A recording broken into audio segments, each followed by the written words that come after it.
Oke, Ya, ya, salam. ya. Berani bertanya, berani ditanya. Jangan kerja kau hanya bertanya terus. Kemarin Sinandar sudah bertanya, hari ini saya yang bertanya ya. Nah, Ya. kepada kristologi, munculkan wajah kalian, tampang kalian. Jangan kerja kalian sok hebat kali kalian di apa kalian di YouTube kalian. Bicara kalian kayak sudah master sekali ya. Sugi kristologi, ku bilang kalian tolol. Tanggung jawab aku kalau nggak senang. Silakan. Sugi kristologi, mualaf channel kristologi. Nama kita kristologi, Yahya Bang. Wahloki kristologi, Irena Handono kristologi, semuanya ya. Masa kalah kalian sama si Nandar yang unyu-unyu ini? Oke, silakan Nandar lagi. Ya, saya juga mengapresiasi kepada Bang Rudi yang sudah berani ya menghadapi saya. Karena kenapa? Gracia Velo tidak berani ngacir ya. Kemudian Deking Gadas ngacir. Siapa lagi yang ngacir? Banyak sekali yang ngacir. Dan hanya Bang Rudi yang bersedia ya dengan santun ya dengan saya berdiskusi lewat Skype. Yang lainnya Masya Allah cuma bisa review. Apa gunanya? Gak punya nyali untuk berdebat Skype. Oleh karenanya saya berikan kesempatan Anda untuk menghubungi saya lewat Skype gratis Prodeo. Saya tidak dipungut biaya sebesar pun. Oke, kita mulai tanya jawab ini. Kami sudah punya aturan main 3 menit dia menjawab, demikian nanti sebaliknya ya. Oke, saya bertanya sama Nandar, ya kan? Bahwa di dalam Al-Quran tertulis Allah SWT menurunkan 3 kitab lagi. Itulah kitab yang pertama namanya Taurat, Zabur, dan Injil. Mohon dijelaskan, ketika Allah menurunkan 3 kitab ini menggunakan bahasa apa? Sebab saya membaca dari Ibrahim 4, saya bacakan ya, di sana dijelaskan, kami tidak mengutus seorang rasul pun, melainkan dengan bahasa kaumnya, supaya ia dapat memberikan penjelasan dengan terang kepada mereka. Maka Allah menyesatkan siapa saja yang dikehendakinya. Saya tidak membahasinya karena saya lihat kurang elok untuk saya bahas. Masa Allah menyesatkan siapa yang dikehendakinya dan memberi petunjuk kepada siapa yang dikehendakinya. Dan dialah Tuhan yang maha kuasa bagi maha bijaksana. Yang saya mau gariskan di sini, kami tidak mengutus seorang rasul pun melainkan dengan bahasa kaumnya. Sinandar sudah tahu dan sudah paham bahwa bahasa Ibrani atau orang Ibrani atau orang Aram memanggil Tuhan itu dengan sebutan apa? Yahweh, Elohim, atau Adonai. Silakan jawab Nandar pertanyaan saya Ya, tadi. Silakan. benar Bang. Aku lagi cari tempat yang PW Bang. Silakan. Oke. Terima kasih atas pertanyaannya. Saya kasih waktu 3 menit, tolong jangan Ya, dipotong ya. sampai Betul, kenapa ini udah 3 menit? ya ini agak sepi enak nih. Betul sekali Bang Rudi bahwasanya ketika Tuhan ya surat Ibrahim tadi ayat 4 bahwa ketika Tuhan mewahyukan mengutus utusan seorang nabi ketika dia mewahyukan sesuatu Jabur, Taurat, Injil sesuai dengan bahasa kaumnya itu. Injil bahasa Aramik atau Ibrani. Kemudian juga dengan Taurat, Jabur begitu. Ya, udah jelas? Oke, sekarang saya bertanya, ketika Tuhan memperkenalkan diri kepada Musa, Daud, dan Nabi Isa, dia memperkenalkan diri sebagai apa? Karena di dalam Al-Quran, Allah memperkenalkan diri sebagai Allah. Karena bahasa Arab itu, maka dikatakan Allah. Sekarang di dalam bahasa Musa, Daud, dan Nabi Isa, itu dalam bahasa apa? Tapi perlu dipertegas dulu, Nabi Isa ini dirimu bilang tadi berbahasa Aramaik dan bahasa Ibrani. Adakah Injil ditulis dalam bahasa Aramaik dan Ibrani, terutama Injil yang diturunkan Allah SWT? Berikan saya bukti, jangan omong kosong. Oke, ini bertanya apa gimana nih? Ya bertanya, tapi harus ada dasar teorinya. Ya. Ayo. Pertama tadi dengan apa dia memperkenalkan kepada Musa, Daud, dan Nabi Isa. Dan Nabi Isa kamu bilang tadi dengan bahasa Aram sama Ibrani. Karena Nabi Isa, Injil yang ada di dunia ini itu menggunakan bahasa Yunani. Sekarang silakan bagaimana memperkenalkan hal itu. Silakan. Nah, ya. Jadi sebetulnya ini apa ya? Saya bingung dengan pertanyaan ini. Bingungnya kenapa? Jadi tidak ada standar yang baku ketika saya menjawab itu di Itu sudah dalam baku. perspektif. Oke, Jadi ini saya Bang Ibrahim Rudi, 4, Bang Rudi, Bang Rudi. Ibrahim 4 sudah dijelaskan berdasarkan bahasa masing-masing kaumnya. Jangan kamu Oh, bilang tidak ada standar, tidak ada ini. Silakan, itu mau menghindar, tidak bisa. Saya oh, kasih kamu 3 menit, tapi tidak untuk menghindar. Jawab. oh, ini nggak kooperatif nama. Oke lah, 3 menit saya menjawab ya. Jawab 3 menit. Ya 3 menit, 3 menit, 3 menit. Jangan diganggu gugat. 3 menit loh ya.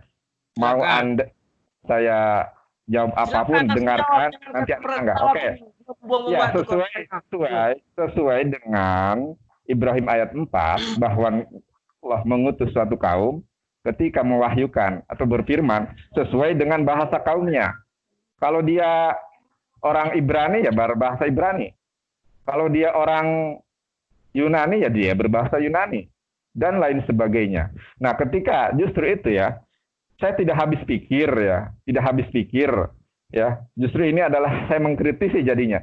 Saya tidak habis pikir Injil itu Yesus itu orang Ibrani. Ya. Jangan Yesus. Nah, Nabi Isa loh. Jangan lari-lari. Kita fokus Nabi Isa.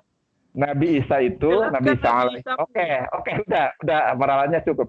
Nabi Isa alaihissalam itu orang Ibrani, orang Israel yang bahasanya itu bahasa Ibrani. Kasih ayatnya. Bahasa Ibrani atau Aramik. Contoh, saya kasih tahu, ketika Isa alaihissalam atau Yesus itu disalib, dia mengatakan Eli, Eli lama sabachthani. Itu di Bible. Al-Quran mana? Kasih ayat. Misalnya, kau bilang Nabi Isa Ibrani, berarti dia tinggal di Yerusalem atau Nazaret atau sekitar wilayah Yudea dan segala macam. Kasih ayatnya dari Al-Quran. Setiap kita berargumen, kasih dasar. Kayak saya kasih dasar. Silakan, jangan kau bilang ya Nabi Isa itu bahasa Ibrani, buktinya Eloi, itu di Bible. Al-Quran tidak mengenal Eloi, Eloi lama sabachthani. Tetapi kalaupun itu kamu bilang, silakan. Artinya kamu mengatakan Allah itu tidak dikenal oleh Nabi Isa. Nabi Isa mengenal Eloi, Eloi lama sabachthani. Selesai, silakan. Makanya saya bingung ini. Bingungnya kenapa? Ketika saya menjawab dalam perspektif Alkitab nggak boleh. Ya. Perspektif Al-Quran dong. Saya kan bertanya Oke. Kalau dalam sebentar. Kemarin saya menjawab 100% dari Alkitab. Sekarang silakan. 3 menit. Kalau kita mengacu surat Toha ayat ke-14 ya, maka Tuhan memperkenalkan diri kepada suatu kaum atau suatu nabi atau rasul itu dengan nama Allah atau juga bisa Eli ya, sebagaimana firman Tuhan katakan di dalam surat Toha. A'udzubillahi minasyaitonirrajim ya. Saya bacakan Arabnya. Jadi mohon maaf nih Bang Rudi. Kadang teman-teman atau netizen itu nggak suka saya baca Al-Qur'annya. Padahal mendengar Al-Qur'an itu ibadah. Dan ini untuk menunjukkan ya original teks. A'udzubillahi minasyaitonirrajim. Innani annallahu la ilaha illa anna fa'budni wa aqimis sholata li dzikri. Ini adalah berbicara kepada Nabi Musa alaihissalam, surat At-Toha ayat 14. Ya, di situ dikatakan sesungguhnya aku ini adalah Allah. Tidak ada Tuhan selain aku. Maka sembahlah aku dan laksanakanlah sholat untuk mengingat aku. Oke. Ini kalau dasarnya Al-Quran. Sekarang saya bertanya kepada kamu. Taha itu adalah firman yang diberikan Allah SWT kepada Nabi Muhammad. Bukan kepada Nabi Musa. Sehingga menggunakan bahasa Arab. Kalau kamu bilang itu kepada Nabi Musa, sesuai Ibrahim 4, kalimat awalnya harus bahasa Ibrani. Paham nggak? Saya paham. Oke, ini berarti kamu paham. Makanya yang kamu bacakan itu bukan kepada Musa, tetapi kepada Nabi Muhammad. Allah menceritakan kisah Musa dalam bahasa Arab kepada Nabi Muhammad. Tetapi saat Allah berbicara kepada Musa itu menggunakan bahasa Ibrani. Sekarang saya mau minta pertanggungjawabanmu atau jawabanmu. Dengan apa Allah memperkenalkan diri kepada Musa, Daud, dan Nabi Isa? Silakan, jangan kau bilang Eloi, Eloi. Kalau kau bilang Eloi, Eloi artinya bukan Allah itu. Silakan. Oke. Ya, Jujur, benar jangan. sekali. Kita harus bicara jujur ya. Jangan karena kau mempertahankan imanmu jadi tidak jujur. Silakan. Saya jujur kok. Ya, Jadi silakan.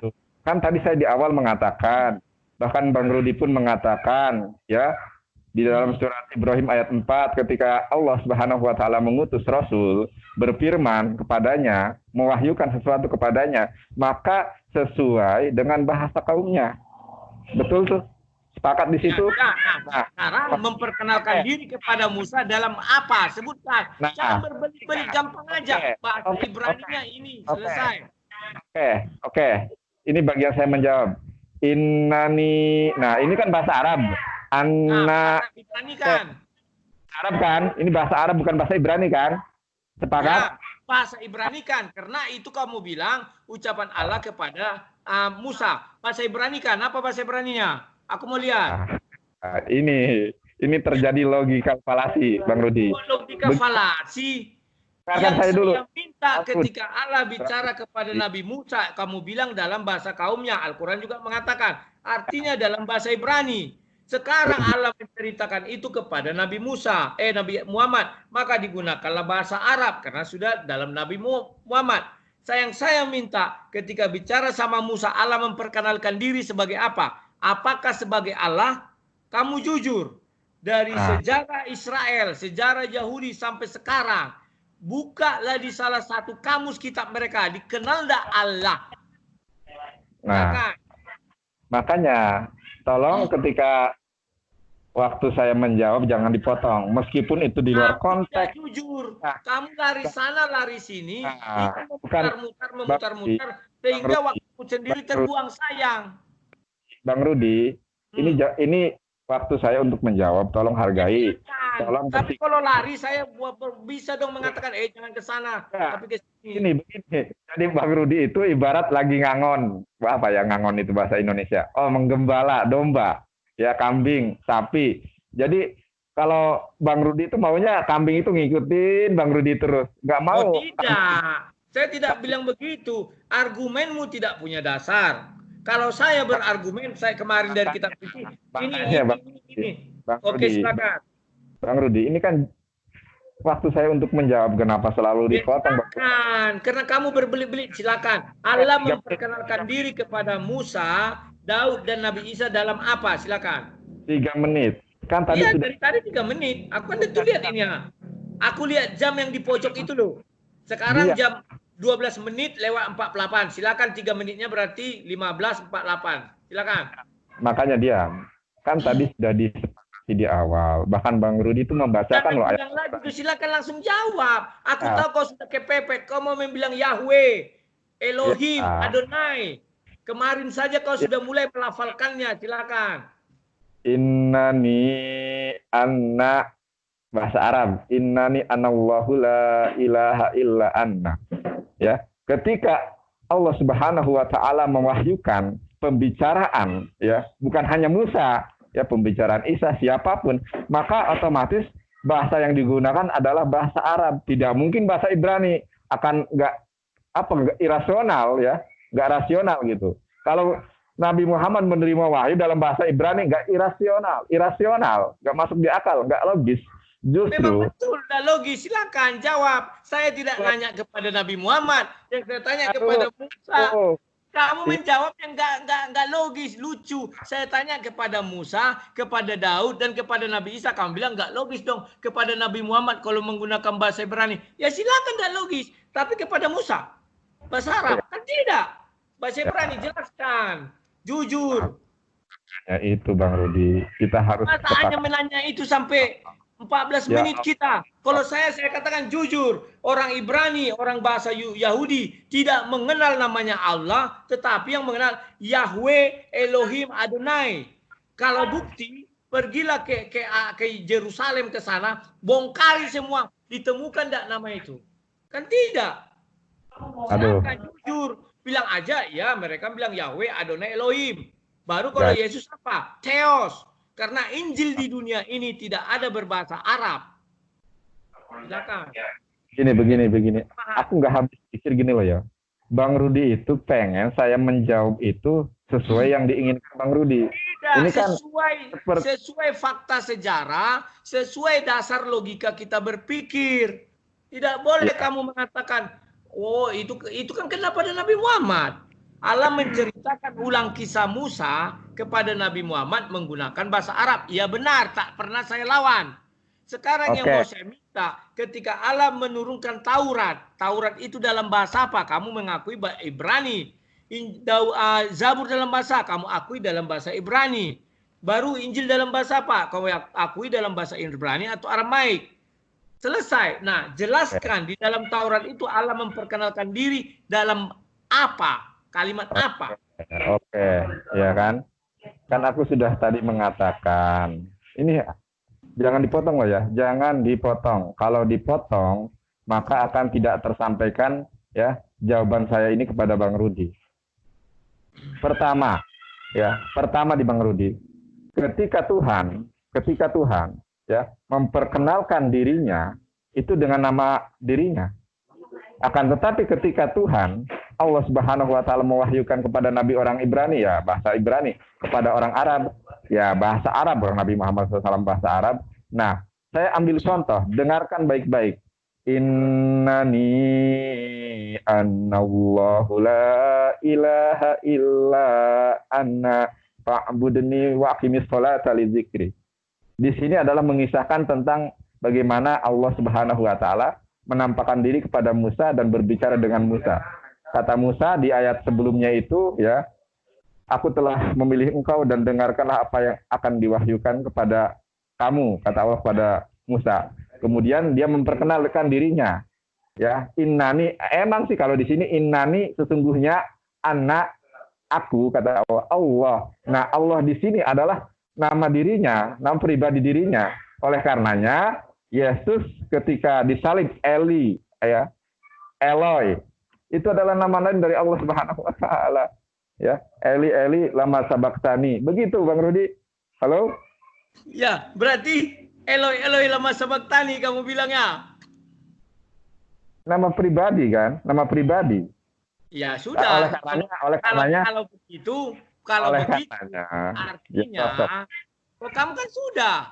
Sekarang saya kalau begitu artinya saya nggak akan menolak. Meskipun saya bisa bilang argumenmu argumen mentah. Karena Eloi sama-sama tanya itu isi Bible. Bukan isi Injil yang diturunkan Allah SWT.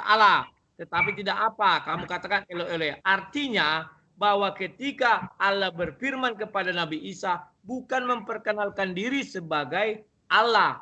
Tetapi apa? Eloi, itulah dia kan. Nah, selesai. Kalau Ibrani itu kepada Musa apa? Kalau bahasa Aramik itu kan Elo, iyalah, kan sudah saya bilang. Iya kan, Elo bukan Allah. Nah, sekarang kepada Musa apa? Coba kepada Musa. Kaitannya ya. Ini kan kita berbicara tentang linguistik ya, tentang bahasa. Iya kan? Tentang bahasa. Nah, cara pengucapan itu kadang berbeda, akan tetapi Tuhan memperkenalkan dirinya sebagai Allah ya sejak dahulu. Bahkan kalau kita kepada Musa, kepada Isa sama aja. Nah, bahkan Bang Rudi, kalau kita ya sampai detik ini di dalam kekristenan itu, bahkan di dalam keyahudian itu bahas.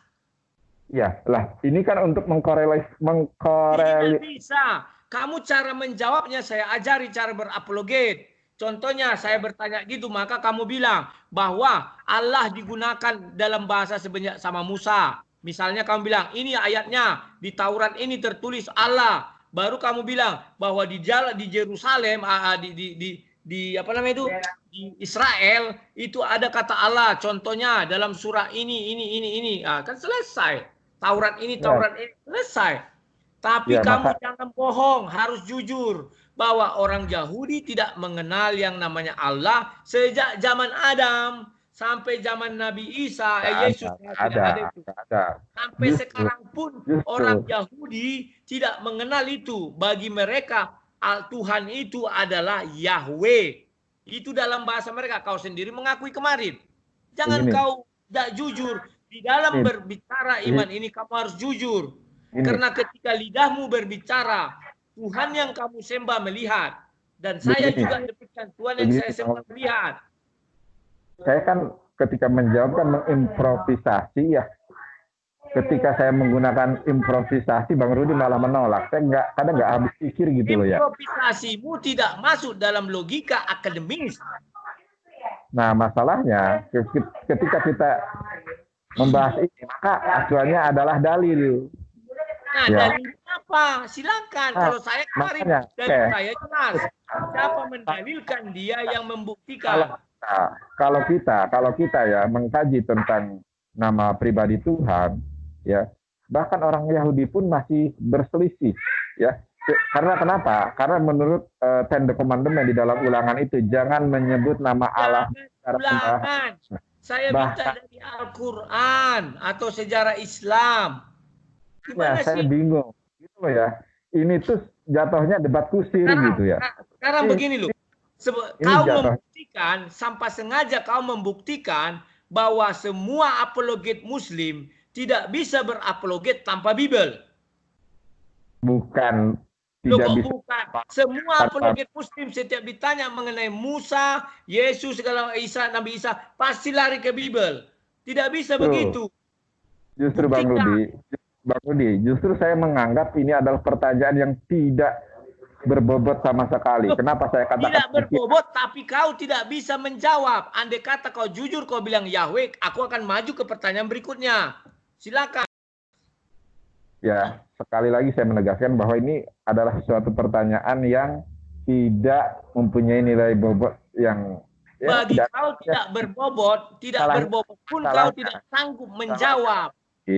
Masalahnya Bang Rudi, masalah nama ketuhanan aja di dalam keyahudian maupun kekristenan itu masih absurd. Kenapa? Saya tidak tanya Yahudi Kristen, yang saya tanya adalah bahwa Allah SWT mengakui menurunkan Taurat, menurunkan Zabur, dan menurunkan Injil. Ketika berbicara kepada mereka, dengan apa Allah memperkenalkan diri? Kamu tidak boleh berdusta, jujur.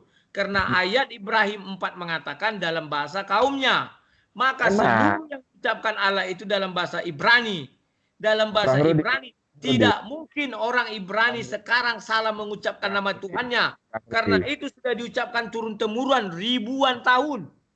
Saya tuh nggak habis pikir ya. Sudah dibuat regulasi saja 3 menit menjawab, 3 menit bertanya, masih aja. Ketika saya menjawab.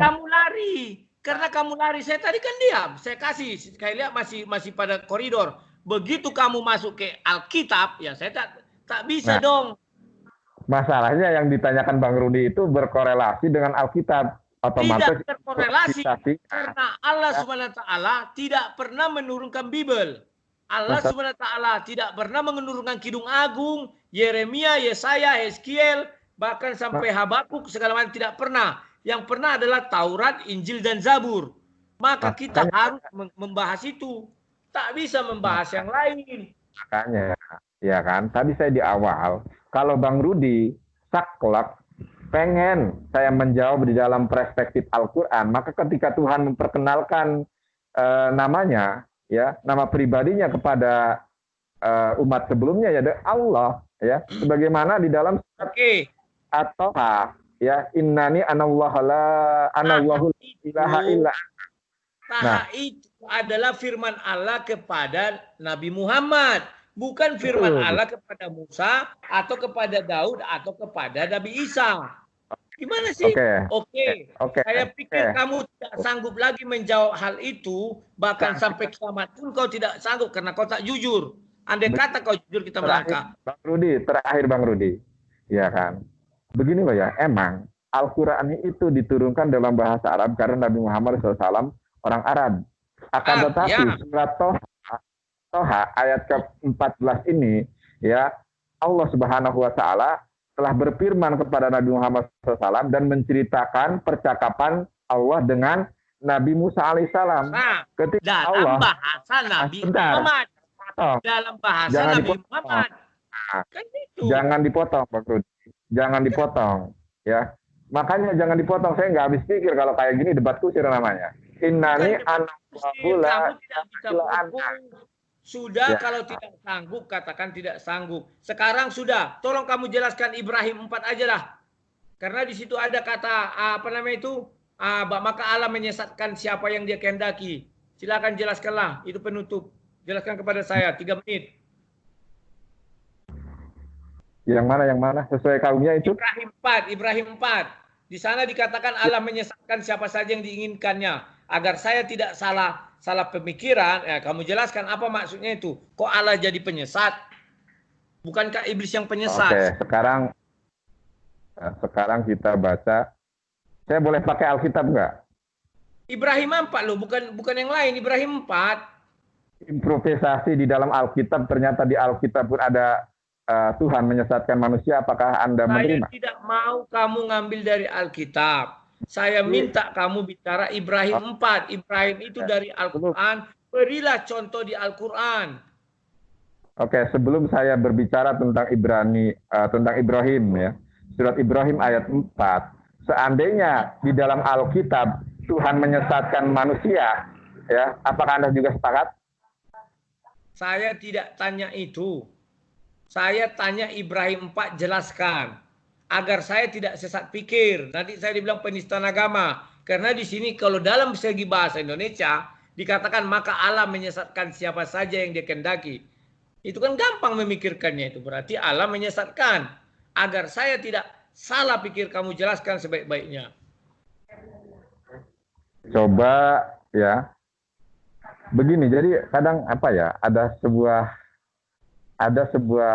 kebodohan gitu dari teman-teman ya Kristiani yang mencoba mengkritisi, mendiskreditkan Al-Qur'an dengan kata-kata menyesatkan. Padahal kata menyesatkan ini pun ada di dalam Alkitab. Akan tetapi kenapa tidak pernah mengkritisi Tuhan di dalam Alkitab yang menyesatkan manusia? Nah, oke, saya jawab loh ya. Kamu tuduh seperti itu, mana pernah kami menuduh melakukan hal itu? Enak aja menuduh. Kalau kami bicara, kamu kemarin bertanya kepada saya, pernah nggak saya mengutip ayat Al-Quran? Kan tidak. 100% saya bicara dari Bible. Karena Bible itu kitab suci paling sempurna. Menurut saya mampu menjawab semua pertanyaan dunia. Ya. Kalau kamu menanyakan Allah menyatakan di Bible, nanti giliran kamu bertanya entah kapan, tanyakan apa maksud apa ini Bible penyesat. Saya jelaskan. Oke, sekarang baca Ibrahim. Ya, surat Ibrahim ya, ayat keempat. Sekarang baca secara komprehensif, jangan dipotong ya. Silakan. Kami tidak putus seorang rasul pun, melainkan dengan bahasa kaumnya, supaya ia dapat memberi penjelasan dengan terang kepada mereka, maka Allah menyesatkan siapa yang dia kehendaki, dan memberi petunjuk kepada siapa yang dia kehendaki, dan dialah Tuhan yang maha kuasa lagi maha bijaksana. Silakan. Kan gampang. Halo? Halo?